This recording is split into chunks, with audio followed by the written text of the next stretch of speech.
की व्यवस्था की गई है। अब देखिए, इंडिया न्यूज संवाददाता विजय कुमार ने नागरिक अस्पताल के सीएमओ डॉक्टर पवन कुमार से एक्सक्लूसिव बातचीत की है। इंडिया न्यूज हरियाणा से बातचीत में सीएमओ ने बताया है कि सिरसा जिले में अभी तक स्वाइन फ्लू का कोई केस सामने नहीं आया है। सुनिए। स्वाइन फ्लू का खौफ एक बार फिर से हरियाणा के लोगों को सता रहा है। हालांकि हरियाणा में अभी तक स्वाइन फ्लू का कोई केस नहीं आया है, लेकिन हेल्थ डिपार्टमेंट द्वारा एडवाइजरी जारी की गई है और सभी अस्पतालों में, खासकर सरकारी अस्पतालों में व्यवस्थाएं दुरुस्त करने के लिए हेल्थ डिपार्टमेंट द्वारा अपने सभी सीएमओ को लिखा गया है। तस्वीरें सिरसा से आपको स्वाइन फ्लू वार्ड की आपको पहले दिखा दें कि स्वाइन फ्लू वार्ड की यहाँ व्यवस्था की गई है और 3 यहाँ बेड भी लगाए गए हैं। हालांकि हरियाणा के अभी फिलहाल किसी भी जिले में स्वाइन फ्लू के कोई केस रजिस्टर नहीं हुआ है। कुछ मुद्दों पर बातचीत करने के लिए हमारे साथ हैं डॉक्टर पवन कुमार, जो सिरसा नागरिक अस्पताल के सीएमओ हैं। सर, पहली बात तो जानकारी चाहेंगे कि स्वाइन फ्लू के लक्षण क्या होते हैं? नमस्कार, मैं doctor Pawan Kumar, civil surgeon Sirsa. Swine flu जो है एक वायरल बीमारी है, H1N1 इन्फ्लुएंजा वायरस से होती है ये, और इसमें जो है फीवर, कफ, सोर थ्रोट और सबसे ज़्यादा जो होती है इसमें बॉडी एक होती है, मांसपेशियों में दर्द, आंखों में पानी आना, सिर दर्द होना और कभी कभी डायरिया होना। सर, बात की जाए तो अभी तक फिलहाल कोई केस सिरसा में आया है स्वाइन फ्लू का, और किस तरह से अलर्ट आप लोग हैं? हम इसके लिए हमें ऊपर से निर्देश हो चुके हैं प्राप्त DGHS से, और हम इसके लिए पूरे तैयार हैं। अभी तक कोई केस ऐसा नहीं आया है, पर इसके लिए जो तैयारी है वो हमारी तरफ से पूरी है। सर, स्वाइन फ्लू वार्ड बनाया गया है, तो इसमें किस तरह की व्यवस्थाएं आप द्वारा की गई हैं? हाँ, देखिए, स्वाइन फ्लू जो वार्ड होता है ये एक सेपरेट वार्ड होता है, मतलब इसमें और नॉर्मल जो पेशेंट्स हैं, दूसरे पेशेंट्स, उनकी एंट्री नहीं होती, क्योंकि फिर ये सांस से एक दूसरे में फैल सकता है। या अगर स्वाइन फ्लू का मरीज़ किसी चीज़ को, जैसे बेड को हाथ लगाता है, उसी बेड को दूसरा नॉर्मल बंदा हाथ लगाता है और वो अपने मुंह या नाक में हाथ लगाता है, तो उससे उसको फैल सकता है। इसलिए इनके लिए जो अलग से सेपरेट एक हमने कैबिन रखा हुआ है, जिसमें 3 जो है हमारे बेड्स हैं, और ज़रूरत पड़ने पर हम इसको इंक्रीज़ कर सकते हैं। सर, जैसे कि आपने बताया कि अभी फ़िलहाल सिरसा जिला में स्वाइन फ्लू का कोई भी केस नहीं आया है, भविष्य में अगर कोई पॉसिबिलिटी ऐसी होती है तो किस तरह से आप निपटेंगे? देखिए, जो अगर वैसे तो स्वाइन फ्लू बहुत ज़्यादा नहीं होता, पर अगर होता है तो हम बिल्कुल, हमारी टीम बिल्कुल तैयार है। हमारे पास दवाइयाँ हैं, हमारे पास IV फ्लूइड्स हैं और हमारे पास सफिशिएंट नंबर ऑफ़ बेड्स हैं। तो स्टाफ को किस प्रकार से आपने निर्देश या ट्रेनिंग दी गई है? जो हमारे स्टाफ हैं, स्टाफ नर्सेज हैं, डॉक्टर्स हैं, वो इस चीज़ के लिए बिल्कुल ट्रेंड है। इसमें कोई ख़ास व्यवस्था मतलब नहीं, अलग से ट्रेनिंग नहीं होती। ये नॉर्मल पेशेंट्स की तरह जो है ट्रीट किया जा सकता है, बस पेशेंट को आइसोलेट करके रखना होता है। बहुत बहुत धन्यवाद। तो ये थे डॉक्टर पवन कुमार, जो सिरसा नागरिक अस्पताल के सीएमओ हैं, जिनका साफ तौर पर कहना है कि अभी फिलहाल पूरे जिले भर में स्वाइन फ्लू का कोई भी केस रजिस्टर नहीं हुआ है। हालांकि इनका साफ तौर पर कहना है कि स्वाइन फ्लू से बचाने के लिए कहीं ना कहीं इन्होंने जो अस्पताल में स्वाइन फ्लू वार्ड का जो है वो स्थापना की गई है, बाकायदा 3 बेड की यहाँ व्यवस्था की गई है, और कहीं ना कहीं अपने जो कर्मचारियों और डॉक्टर और स्टाफ को भी कहीं ना कहीं निर्देश दिए गए हैं कि अगर भविष्य में कोई ऐसा स्वाइन फ्लू का कोई केस आता है तो उसका तुरंत यहाँ इलाज भी किया जा सके। सिरसा से विजय कुमार, इंडिया न्यूज़, हरियाणा। और वहीं देखिए, रोहतक स्वास्थ्य विभाग ने स्वाइन फ्लू को लेकर अस्पतालों और चिकित्सा केंद्रों को सतर्क रहने के निर्देश दिए हैं। एडवाइजरी के तहत संदिग्ध मरीजों के लिए आइसोलेशन वार्ड तैयार रखने और सर्दी, जुकाम और तेज बुखार वाले जो भी मरीज हैं उनको विशेष जांच करने को लेकर कहा गया है। हालांकि देखिए, रोहतक के सिविल अस्पताल में अभी तक स्पेशल आइसोलेशन वार्ड तैयार नहीं किया गया है। राहत की बात लेकिन यह है कि जिले में अब तक स्वाइन फ्लू का कोई मामला भी सामने नहीं आया है। ग्राउंड रिपोर्ट देखिए। स्वास्थ्य विभाग द्वारा स्वाइन फ्लू यानी H1N1 के लिए स्पेशल आइसोलेशन वार्ड बनाने की आदेश दिए गए थे, लेकिन रोहतक के सिविल हॉस्पिटल में ऐसा कुछ भी देखने को नहीं मिला है। हम रोहतक के सिविल हॉस्पिटल में खड़े हुए हैं। आप देख सकते हैं कि जो स्पेशल आइसोलेशन वार्ड बनाने की बात कही गई थी वो यहाँ पर कुछ भी नज़र नहीं आ रही है। हालांकि डॉक्टरों का कहना है कि जो गंभीर बीमारी के जो मरीज हैं उनके लिए स्पेशल वार्ड यहाँ पर बनाए गए हैं।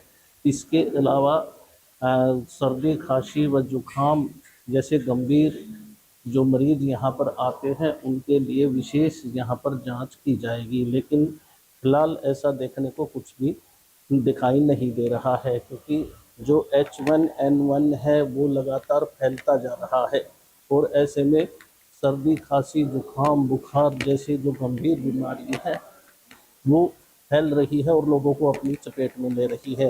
हालांकि डॉक्टरों का कहना है कि जो इन दिनों में जो मौसम चेंज होता है उसमें कहीं ना कहीं जो बुखार है खांसी है या फिर जुकाम है उसकी जो स्थिति है वो कहीं ना कहीं पनपती रहती है और जो मरीज है वो इन दिनों में संख्या उनकी बढ़ जाती है। हॉस्पिटलों में जो भीड़ है वो उनकी बढ़ जाती है क्योंकि मौसम चेंज होने की वजह से अमूमन सर्दी खांसी या बुखार जो है वो इन दिनों मरीजों को अपनी चपेट में ले रहे हैं। लेकिन स्वाइन फ्लू का बढ़ता खतरा H1N1 का जो बढ़ता खतरा है वो लोगों को लगातार चिंता में डाल रहा है। इसलिए स्वास्थ्य विभाग ने इसको लेकर विशेष एडवाइजरी जारी की है। सभी सिविल हॉस्पिटलों में स्पेशल आइसोलेशन वार्ड रहेगा जिसमें ऐसे मरीजों को शिफ्ट किया जाएगा। इसके अलावा सर्दी खांसी या गले में खराश गले में दर्द सिर में दर्द जैसे मरीजों की विशेष जांच यहाँ पर की जाएगी कि कहीं उन्हें स्वाइन फ्लू तो नहीं है। उनका विशेष टेस्ट किया जाएगा और रिपोर्ट भी समय से पहले डॉक्टरों को देनी होगी। ऐसे मरीजों की पहचान करके उन्हें स्पेशल आइसोलेशन वार्ड में रखा जाएगा। यही नहीं, स्वास्थ्य विभाग ने ये भी एडवाइजरी जारी की है जिन लोगों को सर्दी खांसी बुखार जैसी समस्याएं हैं वो आम जो लोगों में न जाए यानी भीड़ भाड़ वाले इलाके में न जाए, मुंह पर कपड़ा ढाँप के रखे और अपने स्वास्थ्य का विशेष ध्यान रखे। हालांकि रोहतक के सिविल हॉस्पिटल में फिलहाल आइसोलेशन वार्ड स्पेशल नहीं बनाया गया है और इस बारे में डॉक्टर भी बात करने से कतरा रहे हैं। लेकिन राहत की बात यह है कि स्वाइन फ्लू का कोई भी मामला अभी तक रोहतक में सामने नहीं आया है। इंडिया न्यूज़ के लिए रोहतक से दिनेश कौशिक।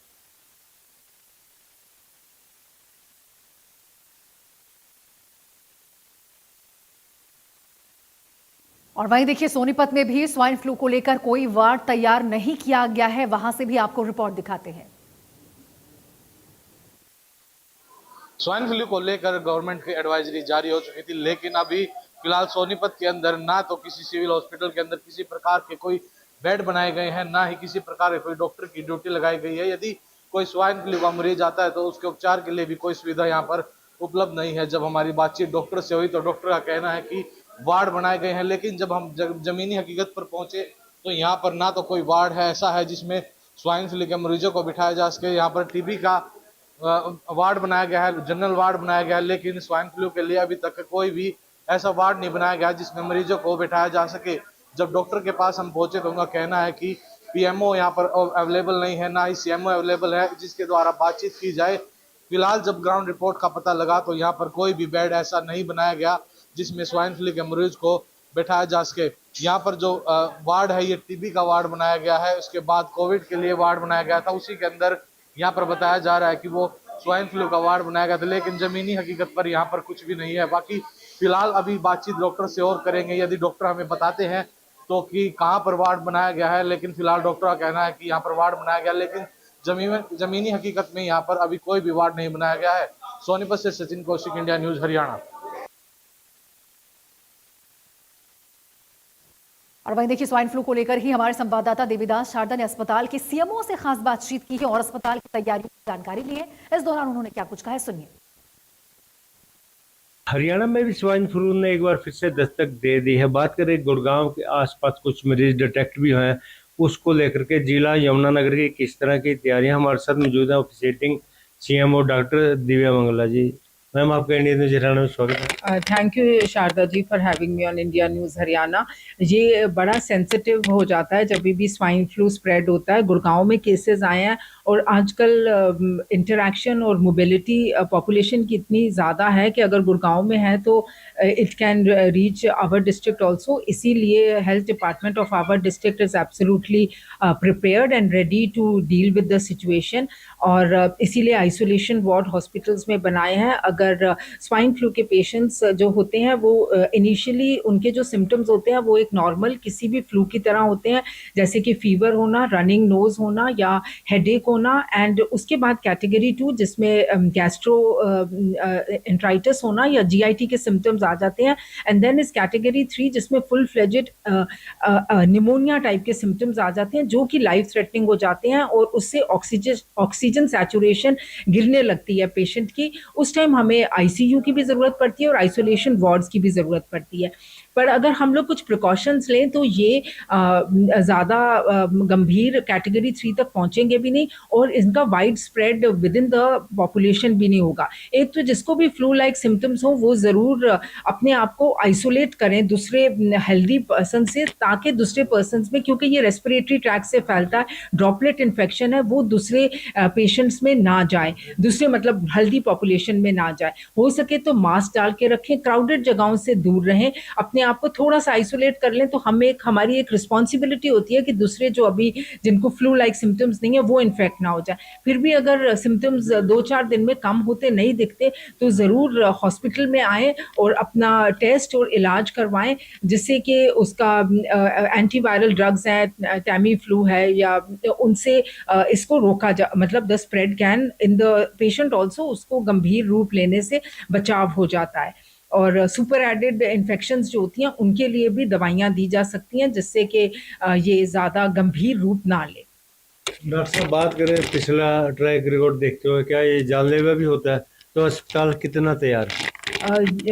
अगर अनट्रीटेड रहता है और स्पेशली अगर थोड़ा सा कोई इम्यूनिटी किसी की डिक्रीज्ड है, या फिर जिसको हम कहते हैं ना द वनरेबल पॉपुलेशन है, जैसे कि थोड़े पीडियाट्रिक एज ग्रुप में या सीनियर सिटीजन्स हैं, या फिर जैसे गर्भवती महिलाएं हैं, या फिर डायबिटिक्स हैं जिनकी थोड़ी इम्यूनिटी ऑलरेडी कम होती है, ये वायरस तो गंभीर रूप लेके निमोनिया कॉज कर सकता है। उसके ऊपर सुपर एडेड इन्फेक्शंस हो जाते हैं जो कि ज़्यादा सीरियस कर देते हैं इस इन्फेक्शन को, and then it becomes life threatening. इसीलिए आइसोलेशन वार्ड्स, और क्योंकि आईसीयू यहाँ पर बहुत कारगर तरीके से चल रही है, तो हमें लगता है कि we will be able to deal with the situation और मोर्टेलिटी किसी भी पेशेंट में नहीं होने देंगे। लेकिन मेरी ये रिक्वेस्ट है अपने डिस्ट्रिक्ट पीपल से, if they have some symptoms which are not getting cured within 3 और 4 डेज, क्योंकि फ्लू वायरल इन्फेक्शन ऐसा होता है जिसके अपने आप ही एंटीबॉडीज बन जाते हैं and it is self limiting, but अगर वो नहीं हो रहा है तो they should report to the hospital and take proper advice. Doctor साहब, एक बड़ी अच्छी बात बताइए, जिस तरीके से हम सिविल हॉस्पिटल में, आपके अंडर सारे हॉस्पिटल्स हैं, काफ़ी अच्छी मात्रा में जो लोग आ रहे हैं, काफ़ी रश भी रहता है, वो कैसे बच्चे अपने आप को बचाएं? कहीं ऐसा ना हो कि स्वाइन फ्लू का कोई मरीज हो और आप टच में आए, संपर्क में, तो वो कैसे बचे? देखो, ये बार बार मैं यही रिक्वेस्ट कर रही हूँ कि इस किसी भी अगर पेशेंट में खुद ही फ्लू लाइक सिम्टम्स हैं, नाक से पानी आ रहा है, आंखें लाल हो रही हैं, आंखों से पानी आ रहा है, स्नीजिंग हो रही है, कफिंग हो रही है, फीवर हो रहा है, तो वो खुद को आइसोलेट कर लें, खुद ही थोड़ा सा डिस्टेंस मेंटेन करके रखें दूसरे हेल्दी पेशेंट से, हेल्दी लोगों से, और मास्क लगा के रखें। अगर वो आते, उनको नेचुरली हॉस्पिटल आना पड़ेगा तो वो खुद थोड़ा दूर खड़े हो जाएं, ज़्यादा भीड़ वाली जगह में ना जाएं, उनका कोई साथी या अटेंडेंट पर्ची बनवा ले, ताकि दूसरे जो लाइन है पर्ची वाली, उसमें दूसरे पेशेंट्स को, दूसरे लोगों को इन्फेक्शन ना हो। ये हमारी एक रिस्पॉन्सिबिलिटी बनती है टुवर्ड्स द सोसाइटी कि अगर हमें थोड़े से सिम्टम्स हो रहे हैं तो हम डिस्टेंस मेंटेन करें, मास्क लगा के रखें और भीड़ भाड़ वाली जगह से दूर रहें ताकि इसका स्प्रेड ना हो। ये मेरी रिक्वेस्ट है जिनको भी थोड़े से सिम्टम्स हो रहे हैं। धन्यवाद डॉक्टर दिव्या मंगला जी, जो डिप्टी सीएम ने बड़े विस्तार से बताया जिस तरीके से स्वाइन फ्लू के मामले आए हैं, गुड़गांव से इसकी शुरुआत हुई है और यमुनानगर में ना, अभी तक तो हालांकि कोई मरीज डिटेक्ट नहीं हुआ, लेकिन सिविल हॉस्पिटल का यमुनानगर पूरी तरह से तैयार है। यमुनानगर से दिव्या शारदा, इंडियन न्यूज़ हरियाणा। और भाई देखिए, इस बीच रेवाड़ी से एक बड़ी खबर आपको बता दें, जहां पीएनजी गैस मामले में कार्रवाई हुई है। ब्लास्ट मामले में ये बड़ी खबर आपको बता रहे, रेवाड़ी से पीएनजी गैस ब्लास्ट मामले में कार्रवाई हुई है। लापरवाही बरतने वाले 3 आरोपी गिरफ्तार हो चुके हैं इस मामले में। आपको रेवाड़ी से इस वक्त की बड़ी खबर बता रहे, आईजीएल प्रोजेक्ट मैनेजर, सुपरवाइजर और आरसीएम गिरफ्तार हुआ है। 3 आरोपी हंसनगर में गैस रिसाव के बाद आपको बता दें एक बहुत जोरदार ब्लास्ट हुआ था। ब्लास्ट में पिता और बेटी की मौके पर ही दर्दनाक मौत हो गई थी और अब इस मामले में देखिए लगातार कार्रवाई चल रही थी। कार्रवाई के तहत ये बहुत बड़ी कार्रवाई होते हुए 3 लोगों को गिरफ्तार किया गया है लापरवाही के आरोप में। तो ये पीएनजी गैस ब्लास्ट मामले में आपको अपडेट बता रहे हैं। 3 लोगों की गिरफ्तारी हुई है, लापरवाही बरती गई है आईजीएल प्रोजेक्ट मैनेजर के द्वारा, सुपरवाइजर और आरसीएम के द्वारा। हंसनगर में आपको बता दिए गैस रिसाव हुआ था जिसके बाद एक बहुत बड़ा ब्लास्ट, बहुत बड़ा धमाका हुआ था और इस धमाके में पिता और बेटी ने जान गंवाई।